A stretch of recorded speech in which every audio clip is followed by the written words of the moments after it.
রাখো জুয়ারিরা, তোমরা যারা জুয়া খেলে নিজেকে স্বাবলম্বী করতে চাও, জুয়া খেললে স্বাবলম্বী হবে না, আস্তাগফিরুল্লাহ বললে স্বাবলম্বী হবা।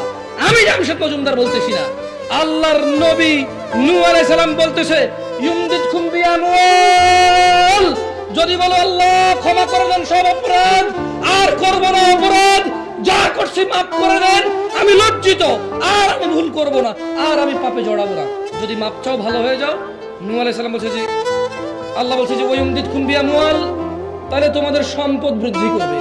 জুয়া খেললে সম্পদ বাড়বে নাকি আস্তাগফিরুল্লাহ বললে? জুয়া খেললে সম্পদ বাড়বে কে বলে? ইউটিউব বলে, ওখানে অ্যাড আসে জুয়া খেললে। আমি 2 দিনে বড়লোক হয়ে গেছি, আপনি কি হতে চান? এই মার্সিডিজ গাড়ি কিনতে চান? হ্যাঁ